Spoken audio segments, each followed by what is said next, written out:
বিসমিল্লাহির রহমানির রহিম। আজ আন্তর্জাতিক যুব দিবস। এই দিবস উপলক্ষে আয়োজিত আজকের এই আলোচনা সভার সম্মানিত সভাপতি জনাব এস এম জিলানী, উপস্থিত বাংলাদেশ জাতীয়তাবাদী দল মহাসচিব জনাব মির্জা ফখরুল ইসলাম আলমগীর, মঞ্চে উপস্থিত বিভিন্ন রাজনৈতিক দলের নেতৃবৃন্দ, উপস্থিত বিশিষ্ট ব্যক্তিবর্গ এবং আমার সামনে উপস্থিত প্রিয় সহকর্মীবৃন্দ, ছাত্রদল, যুবদল, স্বেচ্ছাসেবক সহ তরুণ যুবক ভাই ও বোনেরা, আসসালাম আলাইকুম। সম্মানিত আলোচকগণের তথ্য সমৃদ্ধ আলোচনায় যুব দিবসের গুরুত্ব এবং তাৎপর্য সম্পর্কে আপনাদের সামনে তাদের মতামত এতক্ষণ তুলে ধরেছেন। সবার আলোচনায় দেশের চলমান পরিস্থিতিও আমাদের সামনে কম বেশি উঠে এসেছে।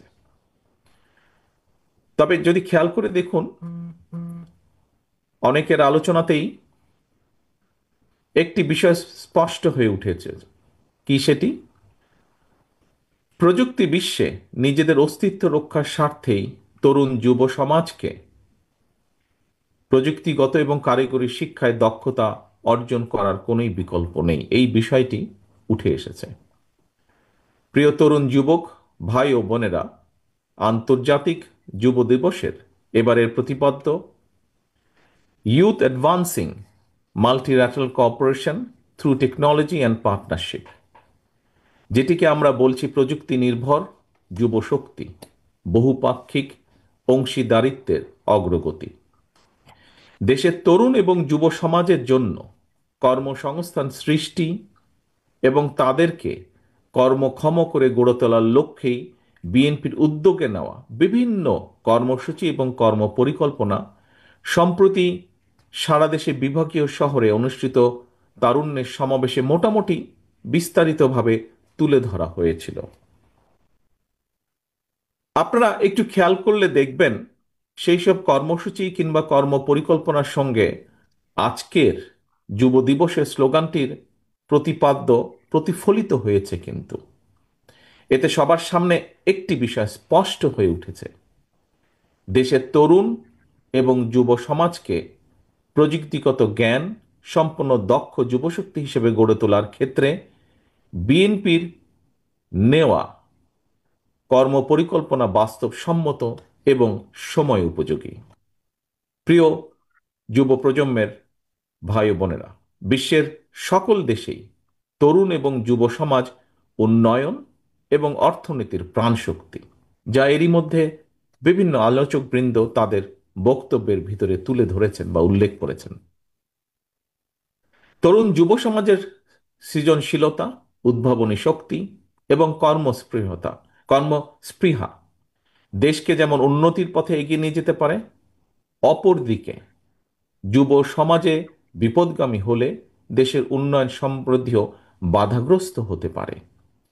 এই বিষয়টিও এর মধ্যে কিছু কিছু আলোচকবৃন্দ তাদের বক্তব্যে তুলে ধরেছেন। সম্মানিত সহকর্মীবৃন্দ, তরুণ যুবক, প্রিয় ভাই ও বোনেরা, প্রযুক্তি নির্ভর বর্তমান বিশ্বে প্রতিযোগিতায় টিকে থাকতে হলে তরুণ ও যুবকদের বিজ্ঞান, প্রযুক্তি এবং কারিগরি বিদ্যায় পারদর্শিতা এবং দক্ষতা অর্জনের মনে হয় কোনো বিকল্প নেই।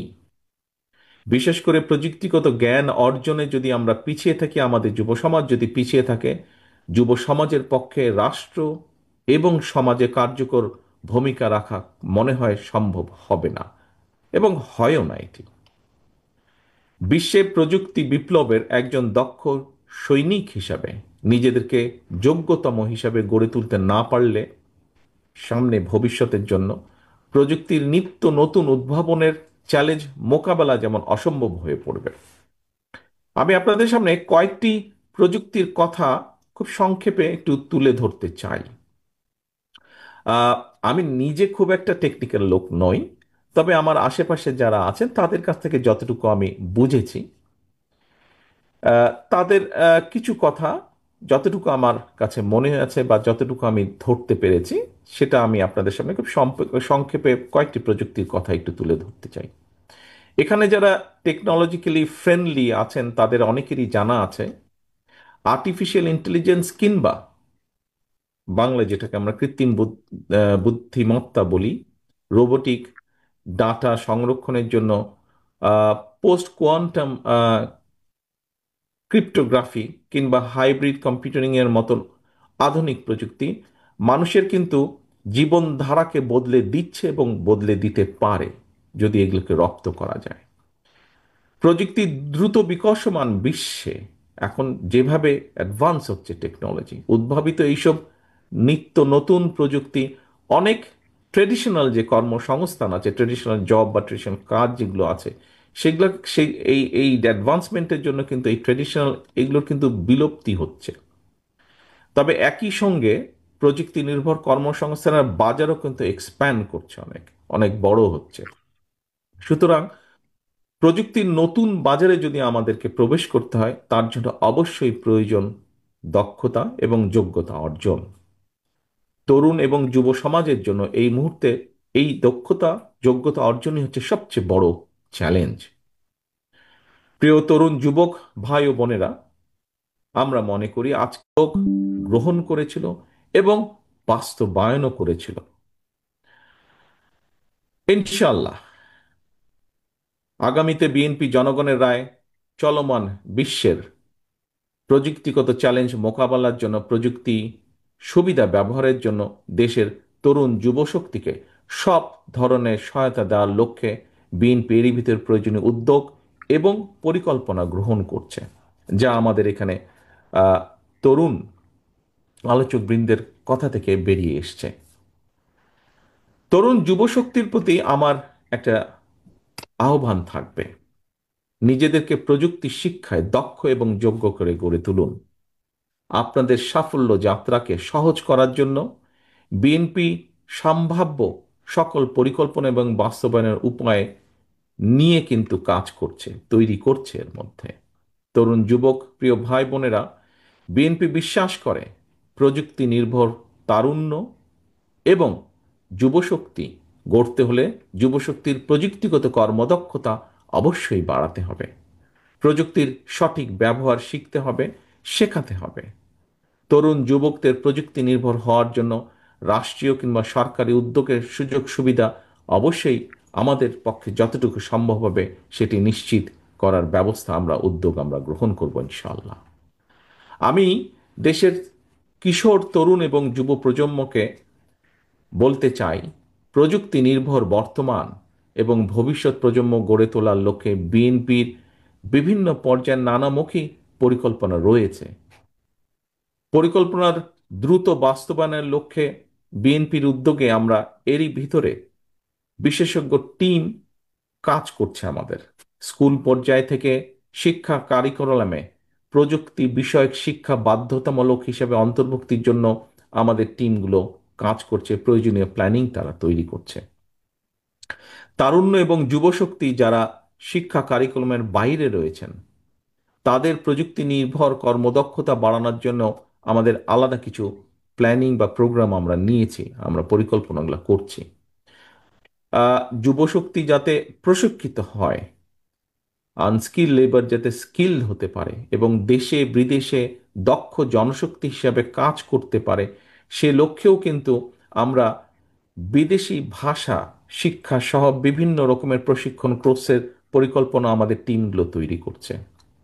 এটারই একটা অংশ হিসাবে যুব উন্নয়ন অধিদপ্তরকে আরো বেশি গতিশীল এবং কার্যকরী করে তোলার একটা সুযোগও রয়েছে। সারা দেশে ভোকেশনাল ইনস্টিটিউট যেগুলো আছে এগুলোর মাধ্যমে প্রযুক্তি এবং কারিগরি শিক্ষা বিষয়ক প্রশিক্ষণ প্রদানেরও আমাদের সুযোগ রয়েছে। আগ্রহী যারা যুবক রয়েছে প্রশিক্ষণের মাধ্যমে তাদেরকে কিভাবে এক্সপার্ট হিসেবে স্কিলড হিসেবে গড়ে তোলা যায়, বিএনপি সেই পরিকল্পনাগুলো তৈরি করছে। নতুন নতুন কর্মক্ষেত্র কি আছে সেগুলোকে চিহ্নিত করার জন্য আরেকটি টিম আমাদের কাজ করছে। অনেকগুলো বিভিন্ন সেক্টরে বিভিন্ন অনেকগুলো টিম আমরা তৈরি করেছি, এবং এই টিমগুলো যে শুধুমাত্র যে বিএনপির নেতাকর্মীদেরকে নিয়ে তৈরি করা, নট দ্যাট। এখানে বাইরের বহু মানুষ, এক্সপার্ট যারা, যাদের যারা যারা যারা যেই লাইনের এক্সপার্ট, যেই বিষয়ের এক্সপার্ট, তাদেরকেও আমরা এখানে ইনক্লুড করেছি। ফ্রিল্যান্সিং বা আউটসোর্সিং এর সুবিধার বিস্তারের জন্য এই সেক্টরে যে অর্থ যারা কাজ করছেন, অর্থ যেটা যারা যারা যে অর্থটা ওনারা ইনকাম করছেন, এখানে একটা সমস্যা আছে যে সহজ উপায়ে অর্থটা তারা দেশে আনতে পারছেন না, সরাসরি তাদের কাছে আনতে পারছেন না। এবং যাতে তারা আনতে পারেন সেজন্য পেপাল, ওয়েজ, স্ট্রাইপের মতন যেটা ওয়াইজ স্ট্রাইপের মতন যে আন্তর্জাতিক পেমেন্ট গেটওয়ে আছে, এই সুবিধাটা যাতে চালু করা যায়, এর ভিতরে কিভাবে চালু করা যায়, কোথায় কি সমস্যা আছে, এই রিলেটেড যারা লোকজন আছে তাদের সাথেও আমরা আলোচনার চেষ্টা করছি, তাদের সাথে আমরা কথা বলছি, এর মধ্যে তাদের সাথে কথাবার্তাও হয়েছে। উদ্যোক্তা বা এন্টারপ্রেনার আছে যে এটা তৈরির জন্য রাষ্ট্রীয় পর্যায় থেকে সুযোগ সুবিধা কিভাবে দেওয়া যেতে পারে ছোট ছোট এন্টারপ্রেনারকে, সেই বিষয়ে কাজ করছে আমাদের টিম। তারা আমাদেরকে অ্যাডভাইস তৈরি করছে আমাদের জন্য। স্টার্ট আপ বিজনেসকে সার্বিকভাবে কিভাবে উৎসাহিত করার পাশাপাশি তরুণ উদ্যোক্তা বা এন্টারপ্রেনার যাদের আছে তাদেরকে, তাদের জন্য আরও হাইটেক পার্ক বা ইনকিউবেশন সেন্টার স্থাপন, এগুলোরও এগুলা নিয়েও কাজ করছি। এগুলো আমাদের চিন্তা ভাবনার মধ্যে রয়ে গিয়েছে, যেটা নিয়ে আমরা পরিকল্পনা গ্রহণ করতে পারবো এবং বাস্তবায়ন কিভাবে করা যেতে পারে সেটিও আমরা চিন্তা ভাবনা করছি। প্রিয় তরুণ যুবক ভাই বোনেরা, আমি মনে করি তরুণ যুবক উদ্যোক্তা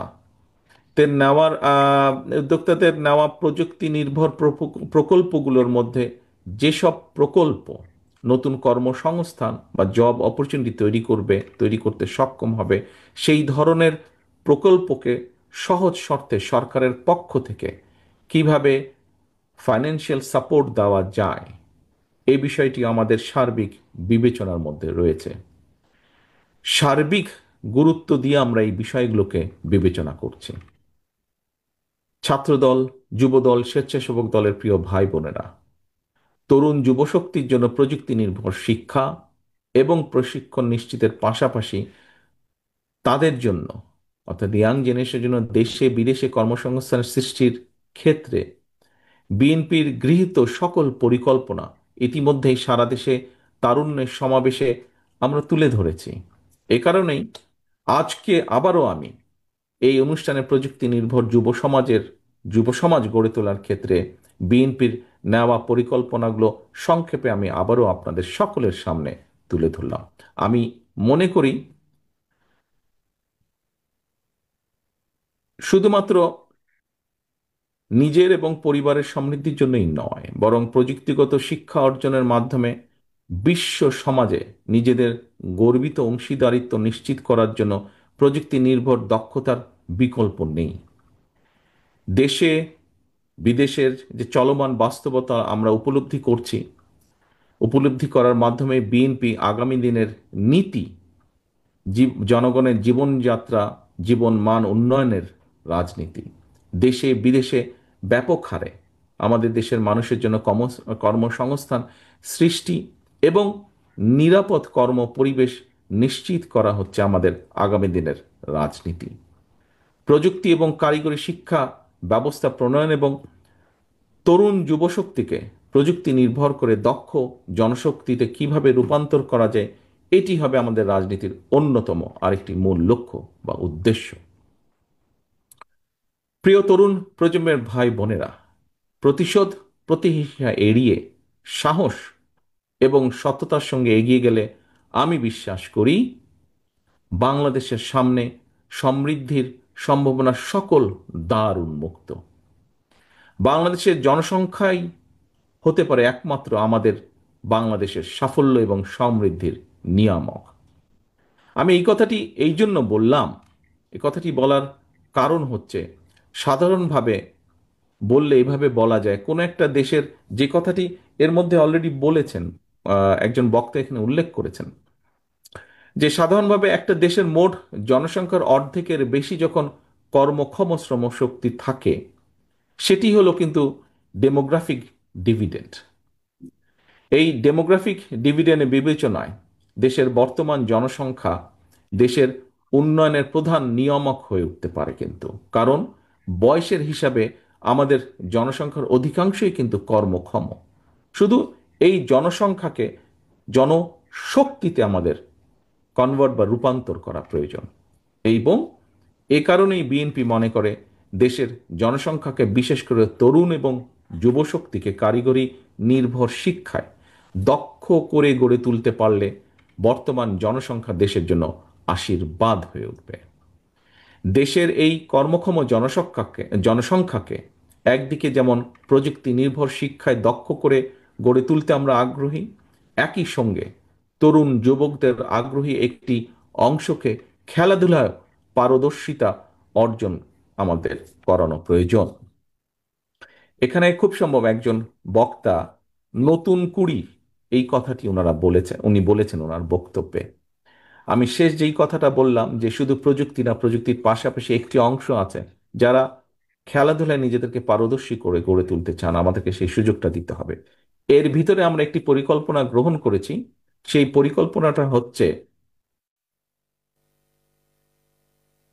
পরিকল্পনাটা হচ্ছে যে নতুন করে যেমন আমরা ইনশাল্লাহ আবার চালু করব, নতুন করে আরেকটি সাবজেক্ট আমরা চালু করব। লেখা থাকবে নতুন করে, ব্র্যাকেটে লেখা থাকবে স্পোর্টস বা ক্রীড়া।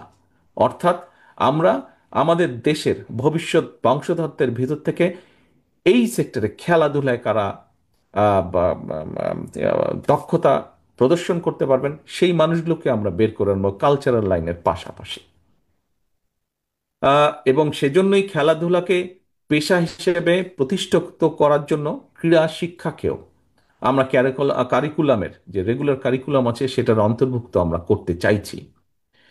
কিশোর তরুণ যুব প্রজন্মকে একাধিক ভাষা শেখার ব্যাপারেও আমাদের নির্দিষ্ট, যেটা এর আগে আমি বলেছি, নির্দিষ্ট আমাদের পরিকল্পনা রয়েছে। স্কুল কলেজের শিক্ষা কারিকুলামের বাইরে থাকা যে আমাদের তরুণ যুবশক্তিকে যুব সম্পদে পরিণত করার জন্য যে সরকারি উদ্যোগ, সেখানে আমরা বিদেশি ভাষা শিক্ষার কোর্স চালু করতে চাই।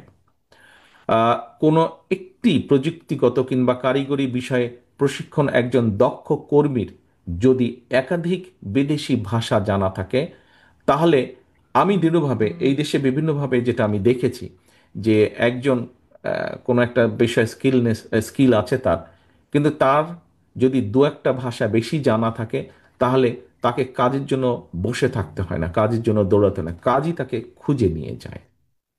এবং এই বিবেচনায় যুবশক্তিকে প্রশিক্ষিত এবং দক্ষ কর্মী হিসাবে কর্মক্ষম করে তোলার জন্য সরকারি ব্যবস্থা নেয় আমরা প্লাম্বিং, ইলেকট্রিশিয়ান, মেকানিক, ল্যাঙ্গুয়েজের পাশাপাশি ডেন্টাল হাইজিনিস্ট কিংবা মেডিকেল টেকনিশিয়ানের মতন দেশে বিদেশে চাহিদা সম্পন্ন স্বল্প মেয়াদী কোর্সগুলো চালু করতে চাই আমরা। কারণ বিষয়টি হচ্ছে রাজনীতিই হচ্ছে আগামী দিনে কর্মসংস্থান ব্যবস্থা করা, বেকারদের জন্য বা কর্মক্ষম মানুষের জন্য কর্মসংস্থান ব্যবস্থা আমাদের রাজনীতির অন্যতম মূল লক্ষ্য বা উদ্দেশ্য। প্রিয় ভাই বোনেরা, আমার একটা বিশ্বাস, আমাদের দল, আপনাদের দল বিএনপির বিশ্বাস, প্রচলিত যে স্লোগান নির্ভর রাজনীতি, এটার দিন কিন্তু এখন ফুরিয়ে এসেছে এটার দিন। জনগণ কিন্তু এখন প্রচলিত রাজনীতির একটি পরিবর্তন চাইছে। জনগণের আকাঙ্ক্ষা, যে আকাঙ্ক্ষা নিয়ে সকল বক্তাই প্রায় কম বেশি কথা বলেছেন, এই আকাঙ্ক্ষা পূরণের জন্য প্রতিশ্রুতি নয়, বরং বিএনপি বিশ্বাস করে প্রতিশ্রুতির বাস্তবায়ন। এবং এই কারণেই কিন্তু বিএনপি প্রত্যেকটা সেক্টরে যেই পরিকল্পনাগুলো আপনাদের সামনে তুলে ধরলাম, এই পরিকল্পনাগুলো কিভাবে বাস্তবায়ন করা যায় সেটার জন্য আমাদের একটা প্ল্যানিং আমরা তৈরি করছি, বাস্তবায়ন কিভাবে আমরা করব।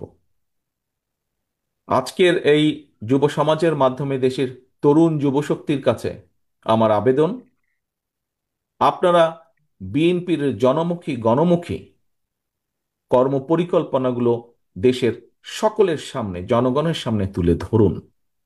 জনগণের রায় বিএনপি রাষ্ট্র পরিচালনার সুযোগ পেলে সামনের দিনে ইনশাল্লাহ আমরা এই পরিকল্পনাগুলি পর্যায়ক্রমে ইনশাল্লাহ বাস্তবায়ন করব।